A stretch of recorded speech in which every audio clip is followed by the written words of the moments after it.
Hello friends, Parul Mishra की रोमांचक कहानियों के इस संसार में आपका स्वागत है। आज की कहानी एक राजकुमार और उसके मित्र के जीवन पर आधारित है, जिसमें एक बहुत ही विचित्र परिस्थिति सामने आ जाती है। यह कहानी बहुत ही मजेदार और रोमांचक है। आओ दोस्तों, अब फटाफट हम इस कहानी की शुरुआत करते हैं। राजा का बेटा अभय सिंह और मंत्री का बेटा राजदीप दोनों मित्र थे। दोनों ही बचपन से साथ साथ बड़े हुए। दोनों में बहुत मित्रता थी। अभय जहाँ कहीं भी जाता, राजदीप भी उसके साथ जाता। अभय भी राजदीप के बिना एक पल भी नहीं रह पाता था। एक दिन दोनों दोस्त शिकार खेलने जंगल में गए। दोनों सारा दिन जंगल में घूमते रहे, पर शिकार तो दूर, कोई जानवर भी नहीं दिखा। दिन ढलता जा रहा था और दोनों बहुत थक चुके थे। दोनों ने निराश होकर घर जाने का विचार किया। उसी समय थोड़ी दूर पर उन्हें एक जंगली सुअर दिखाई दिया।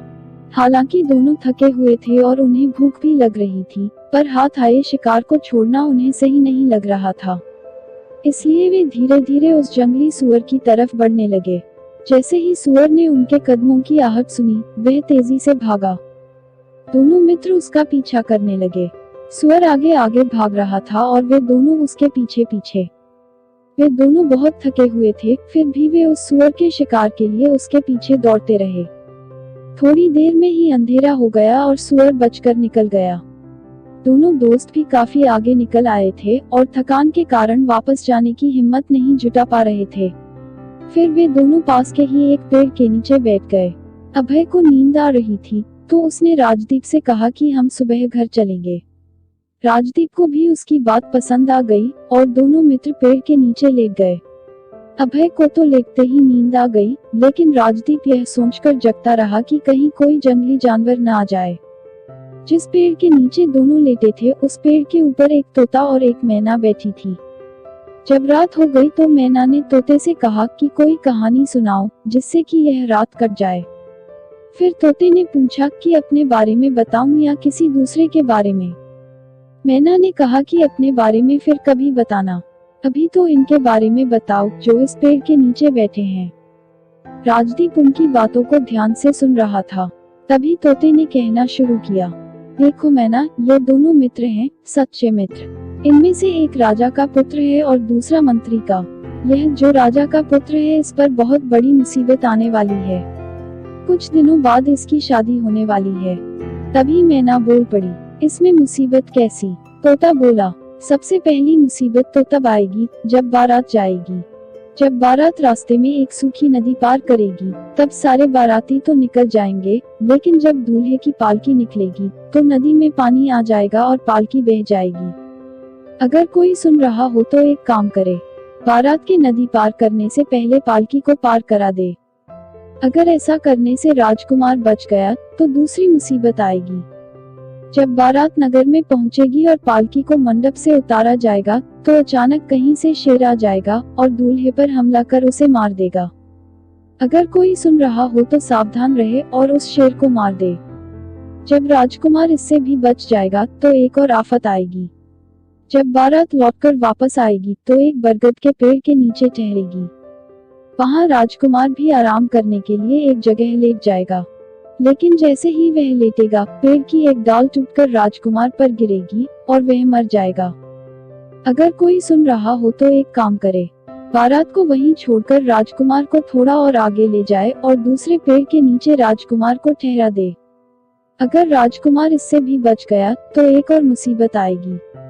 जब पहली रात राजकुमार अपनी राजकुमारी के पास सोएगा, तो आधी रात में एक काला सांप आएगा और राजकुमार को डस लेगा। अगर कोई सुन रहा हो तो रात भर वहां पहरा दे और सांप को मार दे। अगर राजकुमार इससे भी बच गया तो दूसरे दिन एक नागिन भी आएगी और राजकुमार को काट लेगी। अगर कोई सुन रहा हो तो रात भर पहरा दे और उस नागिन को मार दे।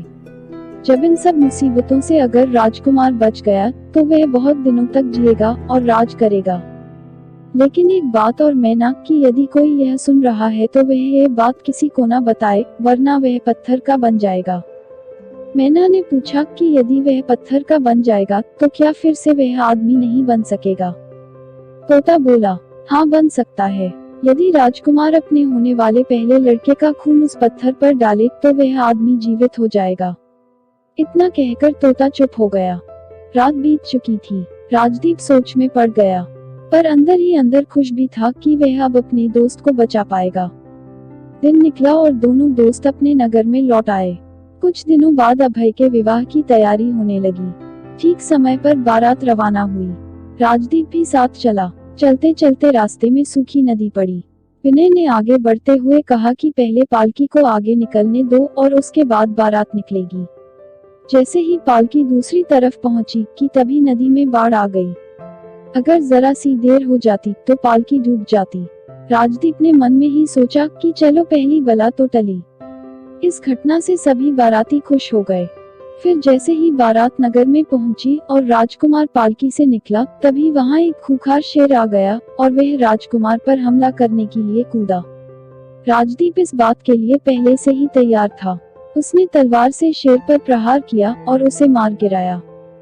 राजदीप के इस पराक्रम से राजकुमार और सभी लोग बहुत प्रसन्न हुए और उसकी तारीफ करने लगे। फिर वहां नगर में दोनों का विवाह धूमधाम से संपन्न हुआ और बारात विदा हो गई। चलते चलते रास्ते में एक घना बरगद का पेड़ मिला और उसके नीचे बारात ठहर गई। लेकिन तभी राजदीप ने अभय से कहा, चलो हम लोग आगे चलें। 4 कदम पर ही इससे भी बढ़िया जगह है। वे दोनों 2 कदम ही चले थे कि अचानक उस पेड़ से एक शाखा टूटकर वहीं गिर पड़ी जहां पहले अभय बैठा था। इस प्रकार यह बला भी टल गई और राजकुमार बच गया। कुछ दिन बाद बारात लौटकर घर आ गई। अब राजदीप ने सोचा कि 2 मुसीबत और बाकी रह गई हैं। राजकुमार को इनसे भी बचाना चाहिए, पर समस्या यह थी कि राजकुमार और राजवधू के कमरे में मैं छिपकर कैसे जाऊंगा। यदि अभय ने मुझे देख लिया तो वह मेरे बारे में क्या सोचेगा। वह कहेगा कि मैंने उसे धोखा दिया और बदनामी जो होगी वह अलग। लेकिन कुछ भी तो करके अपने दोस्त की जान बचानी ही होगी। ऐसा सोचकर राजदीप पहले ही राजकुमार के कमरे में जाकर छिप गया। रात हुई। राजकुमार और राजवधू दोनों गहरी नींद में सो रहे थे। तभी एक काला सांप आया और राजकुमार की तरफ बढ़ने लगा। राजदीप तो उसकी ताक में बैठा ही था। उसने तलवार निकाली और सांप के टुकड़े टुकड़े कर दिए। उन टुकड़ों को ढाल के नीचे रखकर चुपचाप दरवाजा खोलकर बाहर आया और घर आकर सो गया। दूसरे दिन भी राजदीप राजकुमार के कमरे में छिप गया। आधी रात में राजवधू के बगल से होती हुई एक नागिन राजकुमार की ओर बढ़ रही थी। तभी राजदीप ने अपने खंजर से उस पर हमला किया और उसे काट डाला। नागिन के खून की एक बूंद छिटककर राजवधू के गाल पर आ गई। राजदीप ने सोचा कि यदि यह खून राजवधू के मुंह में चला गया तो राजवधू मर सकती है। उसने सोचा कि यदि किसी कपड़े से इसे साफ करता हूँ तो राजवधू जाग सकती है। यह सब सोचते हुए वह आहिस्ता से राजवधू की तरफ बढ़ा और जैसे ही उसने खून साफ करने के लिए अपना हाथ बढ़ाया, अभय जाग गया। राजदीप को इस अवस्था में देखकर उसका खून खौल उठा। अभय कहने लगा, धोखेबाज कपटी, बता तू इस समय यहाँ क्यों आया है और राजवधू पर इस तरह क्यों झुका हुआ है। और इतना कहते हुए उसने तलवार उठाकर राजदीप पर तान दी। राजदीप चुप खड़ा था। अभय ने क्रोध से कांपते हुए कहा, जल्दी बता, नहीं तो इस तलवार से अभी तेरे टुकड़े टुकड़े कर दूंगा। राजदीप सोच में पड़ गया। अगर मैं इसे सब कुछ बता दूं तो मैं पत्थर का बन जाऊंगा, और यदि नहीं बताता तो यह मुझे मार देगा, और जो बदनामी होगी सो अलग। उधर राजकुमार का संदेह बढ़ता जा रहा था। दांत पीसकर वह बोला, दोस्ती का यह बदला, मुझे तुझसे ऐसी उम्मीद नहीं थी। राजदीप बोला, अभय, मैं तुम्हें कभी धोखा नहीं दे सकता। तुम मेरे दोस्त हो और मैंने तुम्हारा नमक भी खाया है, लेकिन बस तुम मेरे आने का कारण मत पूछो। बस यह समझ लो कि मैंने तुम्हें धोखा नहीं दिया है। लेकिन अभय ने अपने गुस्से में एक न सुनी और बोला, मैं आखिरी बार पूछ रहा हूँ, जल्दी बताओ, नहीं तो मेरी यह तलवार होगी और तुम्हारा सर।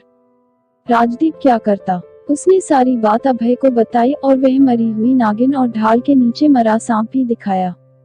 अंत में उसने कहा कि क्या अब तुम्हें विश्वास हुआ? लेकिन देखो, मैं पत्थर का हुआ जा रहा हूँ। सारा शरीर पत्थर का होता जा रहा है, सिर बचा है वो भी पत्थर का हो जाएगा।